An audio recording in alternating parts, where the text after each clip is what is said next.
Qué hermoso es poder estar juntos una vez más, apreciados hermanos. Estamos en nuestro tiempo templo en casa, en nuestro devocional, y no dudo que la gracia de Dios nos ha sostenido, nos ha envuelto, nos ha sustentado, y así será hasta el último día de nuestras vidas. Gracias porque hacemos iglesia juntamente con ustedes en un tiempo como el que nos ha tocado vivir. Procedo ahora a presentarles el mensaje de la palabra de Dios ya en ese marco de lo que es la segunda venida de nuestro Señor Jesucristo. Reconozco que este es un tema muy especial, muy importante, muy hermoso. Reconozco que está dentro del marco teológico que nos enseña o nos presenta la Biblia. Ustedes y yo, como lectores de la misma, nos damos cuenta de cómo la iglesia en sus inicios, la iglesia primitiva, la iglesia de los primeros 100 años, tuvieron puesta su atención y su esperanza en esa promesa y ellos la tenían o la imaginaban muy cerca. Pero gracias sean dadas a Dios que esta tardanza, como dice el apóstol Pedro, fue para nuestro beneficio. Ahora formamos parte del cuerpo de Cristo, de la iglesia del Señor, y con un calificativo: somos salvos por la gracia y la misericordia de nuestro Señor Jesucristo. Deseo invitarles a dar lectura de dos libros de las Sagradas Escrituras. El primero está en San Juan capítulo 14, versículo 2 y 3. Y así dice la palabra de Dios: en la casa de mi Padre muchas moradas hay. Si así no fuera, yo os lo hubiera dicho. Voy pues a preparar lugar para vosotros. Y si me fuere y os preparare lugar, vendré otra vez y os tomaré a mí mismo, para que donde yo estoy, vosotros también estéis.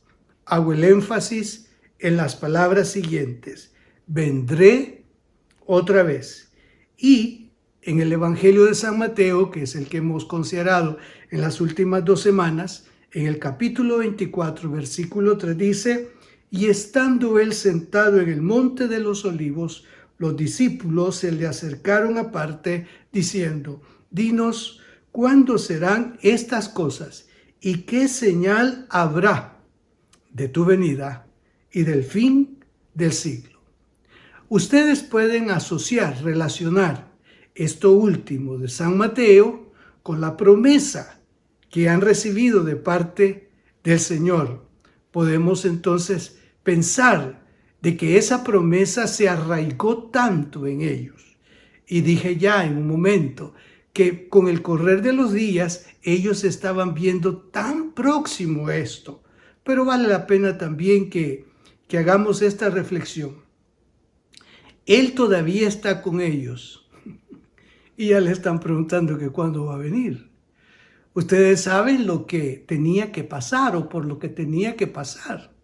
Porque la consumación del propósito de Dios al haberle enviado al mundo, según el libro de Isaías capítulo 53, aún no había ocurrido. Naturalmente estaba el Señor como a una semana para poder llegar a ese clímax.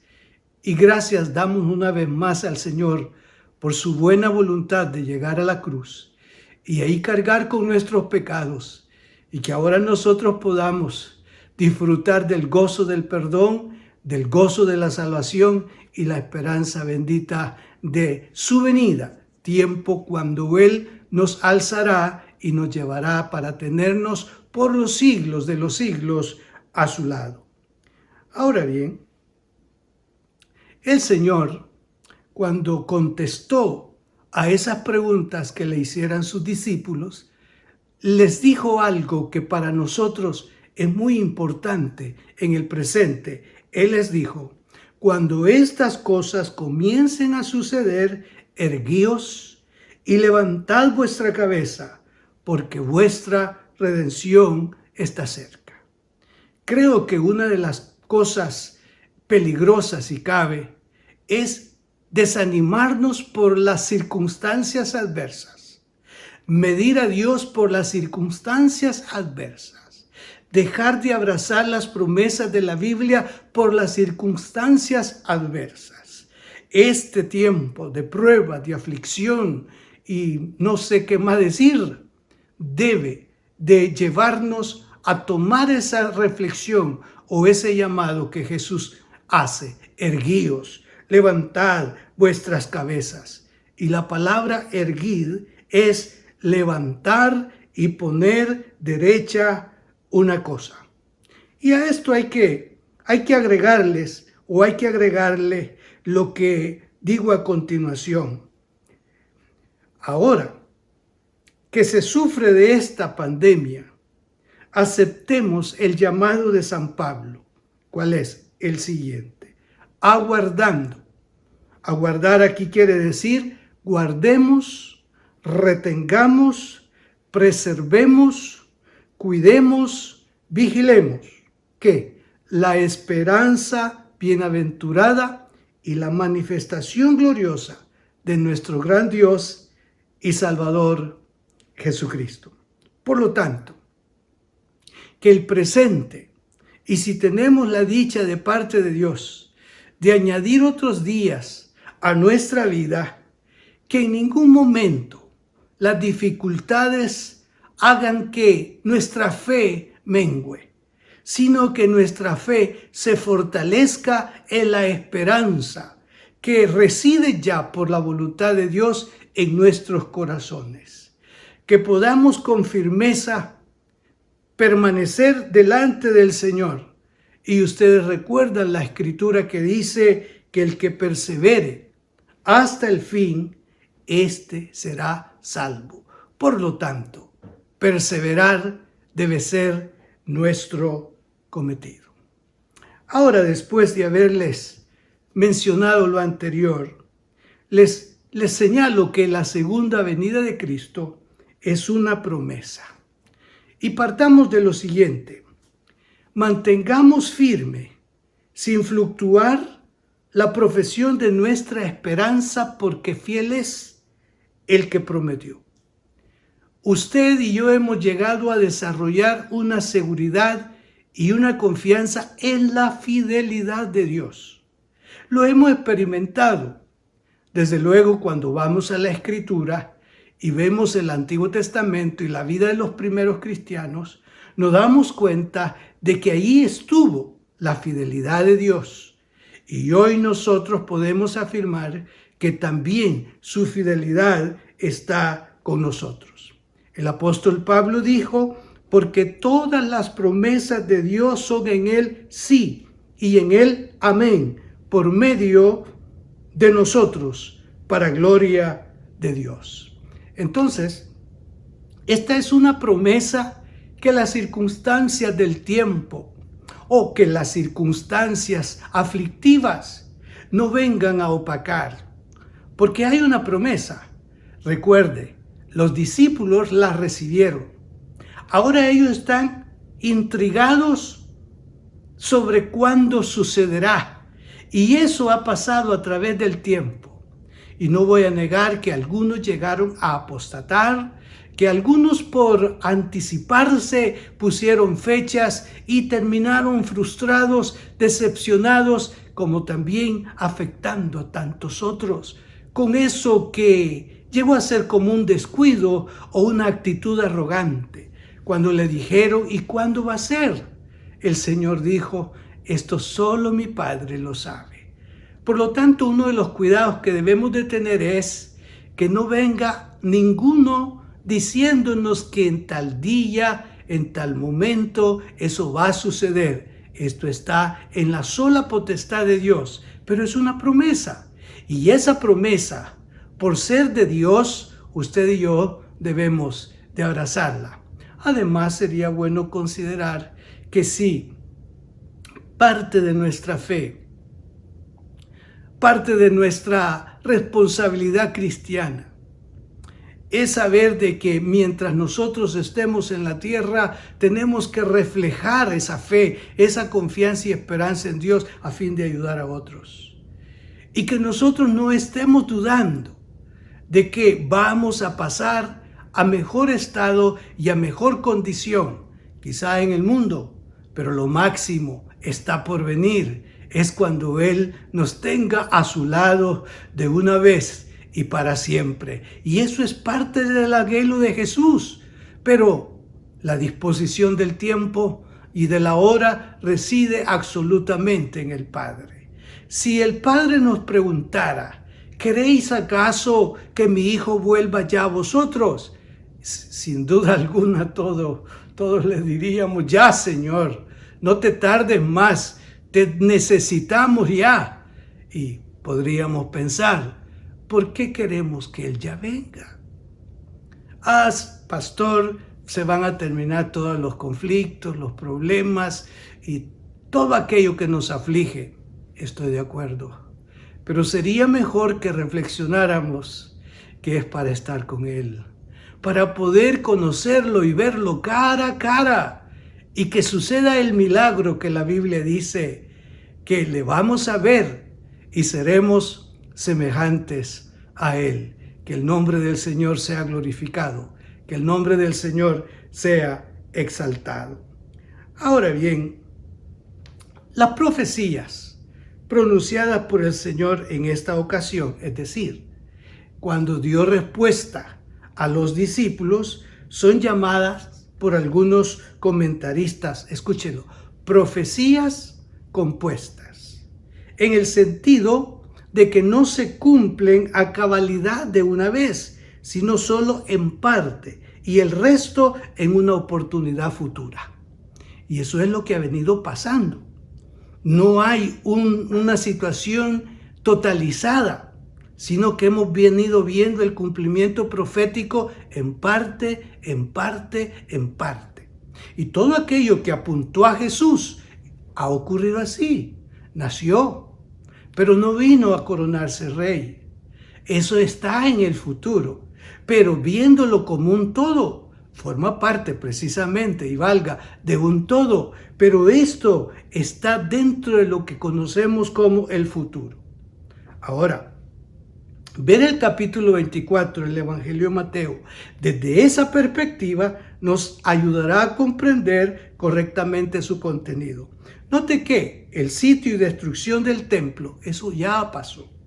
Las diferentes señales, esas se están dando a través del tiempo y ahora estamos a un paso, digámoslo así en el nombre del Señor, a un paso de experimentar su venida en gloria. Y esto en un momento les voy a mencionar que su venida se considera en dos fases o en dos etapas. Por otro lado, si el Señor cuando les está dando la respuesta, les dice, pero no suscriban estas cosas al fin del mundo, es decir, su venida.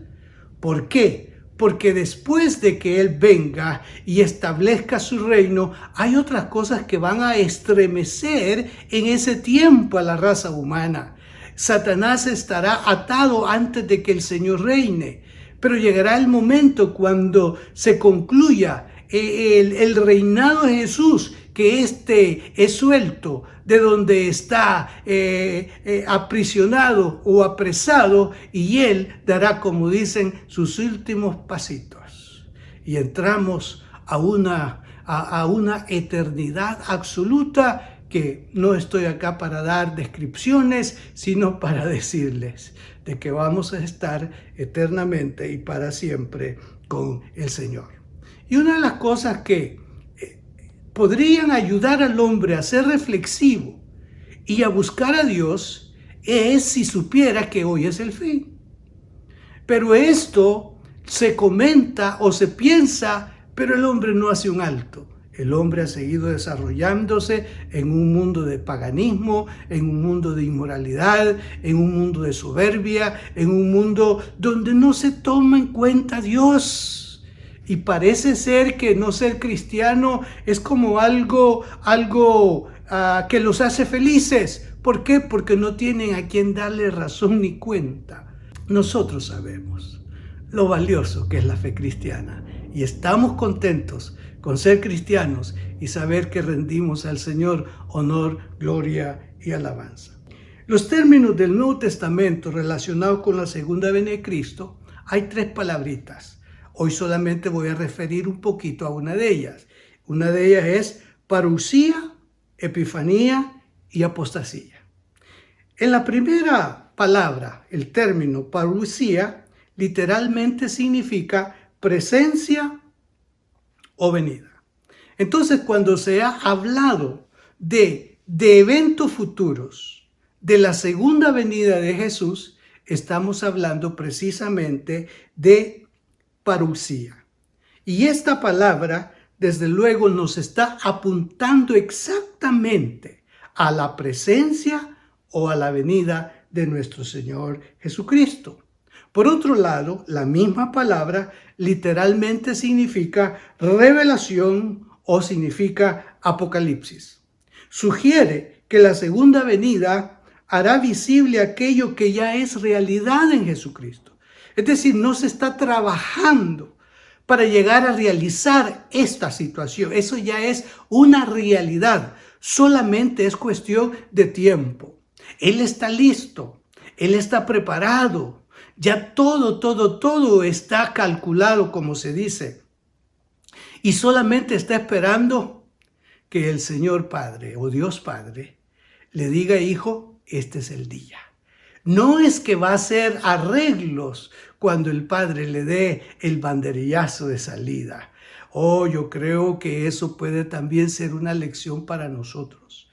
Que si este día el Señor viene, nosotros no deberíamos de estar preocupados, sino deberíamos de estar firmes, deberíamos de estar bien, deberíamos de estar conscientes de que si eso sucede hoy, Él nos levanta para tenernos a su lado. Bendito sea su nombre. Ahora bien, la segunda venida de Cristo abarca 2 tiempos. Esto es también algo extenso y en los próximos mensajes vamos a tratar de explicar. El primero tiene que ver con el arrebatamiento de la iglesia. Y vamos a leer la escritura que la hemos leído una y otra vez, pero ahora viene al caso. Y es 1 Tesalonicenses capítulo 4, versículo 16 al 18. Dice así: porque el Señor mismo, con voz de mando, con voz de arcángel y con trompeta de Dios, descenderá del cielo. Y los muertos en Cristo resucitarán primero. Luego nosotros, los que vivimos, los que hayamos quedado, seremos arrebatados juntamente con ellos en las nubes para recibir al Señor en el aire. Y así estaremos siempre con el Señor. Por tanto, alentaos los unos a los otros con estas palabras. Ustedes y yo hemos leído una y otra vez esta escritura y también la hemos escuchado, y particularmente cuando estamos atendiendo un servicio memorial, cuando hemos estado en el cementerio para dar santo sepulcro, como se dice, a nuestros hermanos que son llamados o han sido llamados a la presencia de Dios. Y lo decimos con una esperanza y una convicción. Lo que vamos a poner aquí en esta tierra, en un momento el Señor le va a sacar. Hará que su alma y su espíritu se incorporen al cuerpo y en el día del arrebatamiento decimos, Él saldrá. Y nosotros que estamos acá, vamos a ser levantados también. Pero primero saldrán los muertos en Cristo y después nosotros. Ahora, aquí es donde se presenta la doctrina del rapto. Es en este pasaje más, digamos, en particular, donde afincamos nuestra declaración de fe relacionada a la segunda venida de Cristo en este espectro que es el rapto. Aquí el verbo arrebatados significa agarrar o llevar con fuerza. La palabra rapto no está en el texto griego antiguo, pero viene del latín que traduce la frase arrebatados con rapturus, del cual sacamos la palabra rapto. Ahora, el tiempo de esto, ahí hay diferentes escuelas. Y nosotros nos hemos adherido a la escuela que el rapto va a ser antes de la tribulación. Y eso lo vamos a explicar en alguna otra oportunidad. Y el segundo paso la segunda fase tiene que ver con su aparición para establecer su reino. Y ahí está en ese marco referente las palabras de San Mateo 24, 29 al 31. La voy a leer. E inmediatamente después de la tribulación de aquellos días, el sol se oscurecerá y la luna nos dará su resplandor y las estrellas caerán del cielo y las potencias de los cielos serán conmovidas. Entonces aparecerá la señal del Hijo del Hombre en el cielo y entonces lamentarán todas las tribus de la tierra y verán al Hijo del Hombre viniendo sobre las nubes del cielo con poder y gran gloria.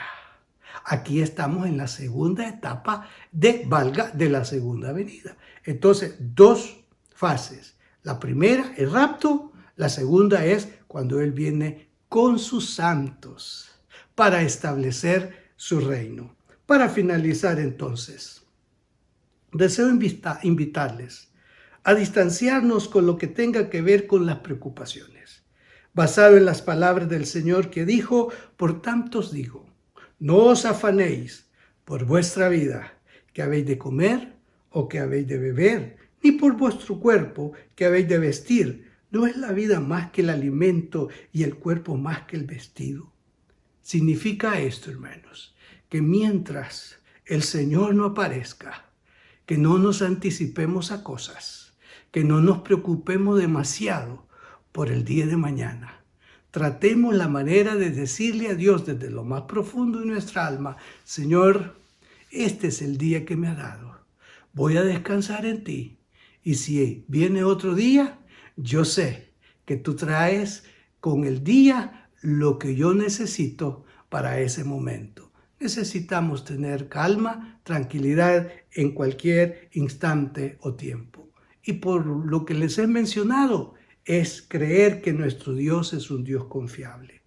Sus cartas de presentación nos dicta que Él ha sostenido y sostiene a todo el universo y además ha tenido cuidado de su pueblo a través de la historia.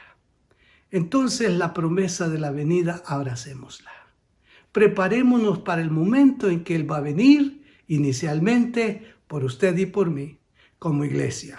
Y cuando eso suceda, qué hermoso va a ser, que juntos estaremos con el Señor y ahí nos veremos satisfechos por todo el esfuerzo que hayamos hecho por su obra en la tierra, por todo lo que hicimos a favor del reino de Dios, porque todo lo que usted y yo hagamos, del Señor recibiremos la recompensa. Y a esta hora, digámosle al Señor: Señor, examina mi corazón y ve cuál es mi estado, mi condición, y perdona mis pecados si te he fallado este día. Y extiendo una invitación a mis amigos que no tienen a Cristo. ¿Quiere usted formar parte de esta realidad que está por suceder? Confiese a Jesús, reconozca su sacrificio en la cruz del Calvario y reconozca que salvación solamente se encuentra en Él. ¿Qué hay que hacer? Reconózcalo, pídale perdón por sus pecados y comience a transitar de acuerdo a lo establecido por su palabra, donde está nuestra guía y nuestra forma de conducta. Espero, estimados hermanos, que el Señor los bendiga a todos y estaremos juntos en una próxima oportunidad. Que Dios los bendiga a todos.